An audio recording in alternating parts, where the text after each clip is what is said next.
क्या dream eleven एक सट्टा कंपनी है? अगर सट्टा कंपनी है तो सरकार इस पर बैन क्यों नहीं लगाती? आखिर ये ड्रीम इलेवन पैसा कमाता कैसे है और दिन पर दिन इसकी प्रॉफिट बढ़ते कैसे जा रही है? क्या है इन सब के पीछे का राज? क्यों सरकार बैन नहीं कर रही? इसमें खेलने वालों का क्या फ़ायदा, कंपनी का क्या फ़ायदा? आज करेंगे हम इन सभी चीज़ों से पर्दाफाश। दोस्तों, ड्रीम इलेवन की शुरुआत 2008 में हर्ष जैन द्वारा की गई थी। ये कंपनी अपने शुरुआती 4 सालों में कुछ खास नहीं कर पा रही थी। फिर फाइनली इसे 2012 में जाकर लॉन्च किया गया और 2014 में इसके 1 मिलियन यूज़र पूरे हुए। देखा जाए तो इसके 1 मिलियन यूज़र पूरे होने में 2 साल और 4 साल यानी कुल 6 साल लगे। लेकिन 2015 में इंडिया में 4G क्रांति आ चुकी थी और इस कंपनी ने 2018 आते आते अपना 45 बिलियन यूज़र पूरा कर लिया और 2022 तक इस कंपनी की वैल्यूएशन 60,000 करोड़ हो गई। दोस्तों, ड्रीम इलेवन इंडिया की पहली ऐसी कंपनी है जिसे यूनिकॉर्न का स्टेटस मिला है। यूनिकॉर्न का स्टेटस उस कंपनी को मिलती है जिसकी वैल्यूएशन $1 मिलियन यानी 7500 करोड़ रुपये से ज़्यादा की होती है। दोस्तों, ड्रीम इलेवन के पैसे कमाने का तरीका बहुत ही आसान है। वो आपको अलग अलग तरह के कॉन्टेस्ट खिलाते हैं और इसमें बहुत कम लेवल से एंट्री होती है। आप इसमें 20 और 25 और 40 रुपये में भी टीम बनाकर आसानी से खेल सकते हैं। उदाहरण के लिए मैं आपको बताता हूं कि ड्रीम इलेवन में एक कॉन्टेस्ट है जिसकी एंट्री फ़ी 99 रुपये है और इसमें 1 लाख लोग भाग ले सकते हैं। दोस्तों, टोटल कितना पैसा हुआ? लगभग 1 करोड़ रुपये। लेकिन इसकी प्राइज मनी है 80 लाख रुपये। आप भी सोच सकते हैं कि 20 लाख रुपये कहाँ गए? तो दोस्तों, यही है ड्रीम इलेवन की कमाई का असली जरिया।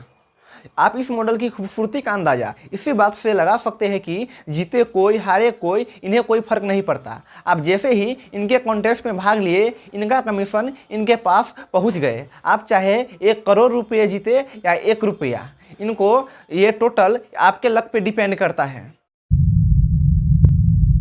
ड्रीम इलेवन का सफ़र इतना भी आसान नहीं था। कुछ लोगों ने इनके ऊपर केस कर दिया और इनको बैन करने की मांग करने लगे। इसके पीछे तर्क दिया गया कि ड्रीम इलेवन एक सट्टा कंपनी है और लोगों को जुआ खिलाती है, इसीलिए इनको बैन कर देना चाहिए। दोनों पक्षों ने अपना अपना तर्क रखा और फाइनली डिसीजन ड्रीम इलेवन के पक्ष में गया। इसके पीछे कोर्ट ने कहा कि ये गेम ऑफ स्किल है, गेम ऑफ चांस नहीं। दोस्तों, गेम ऑफ स्किल का मतलब होता है कि जैसे बेंगलोर और मुंबई का मैच है तो आप देखते हैं कि बेंगलोर ने मुंबई के खिलाफ कितने मैच जीते हैं और कितने मैच हारे हैं। विराट कोहली ने मुंबई के खिलाफ कितने रन बनाए हैं, बुमराह ने आरसीबी के खिलाफ कितने विकेट लिए हैं और इसके बाद आप पैसा लगाते हैं। और गेम ऑफ चांस का मतलब होता है कि आप सिर्फ इस बात पर पैसे लगा रहे हैं कि मैच आरसीबी जीतेगी या मुंबई। तो इसीलिए सुप्रीम कोर्ट ने इसे गेम ऑफ स्किल के श्रेणी में रखा और ड्रीम इलेवन पर बैन नहीं लगाया। दोस्तों, ड्रीम इलेवन से सरकार को ज़बरदस्त कमाई होती है क्योंकि ये लॉटरी के श्रेणी में आती है और इससे सरकार को 30% टैक्स मिलता है। और अगर आप अपनी किस्मत से 1 करोड़ रुपये जीत भी गए तो इसमें से 30% रुपये यानी 30 लाख रुपये आपको काट कर सिर्फ 70 लाख दिए जाते हैं। तो इसीलिए सरकार तो इसको बैन करने से रही। दोस्तों, ड्रीम इलेवन की यह भी एक कड़वी सच्चाई है कि यह एक हाईली एडिक्टिव गेम है। आपको इसकी आदत लग जाती है। जैसे कि आप एक मैच में 50 रुपये लगाए और 200 रुपये जीत गए तो आप अगले दिन लगाओगे ही लगाओगे क्योंकि आप एक्सपर्ट बन चुके हैं।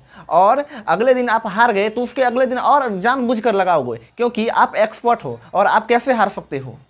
ऐसे ही कभी हार कभी जीत कब आदत में बदल जाती है पता ही नहीं चलता है।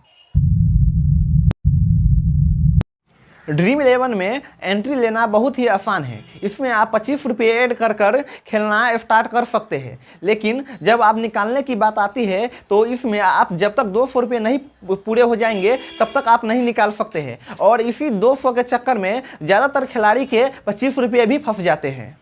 दोस्तों, ड्रीम इलेवन के बारे में यह जानकारी आपको कैसी लगी? अगर वीडियो अच्छी लगी तो लाइक करें और चैनल को सब्सक्राइब करें। साथ ही ड्रीम इलेवन के बारे में आप क्या सोचते हैं कमेंट बॉक्स में अपनी राय लिखना ना भूलें। धन्यवाद।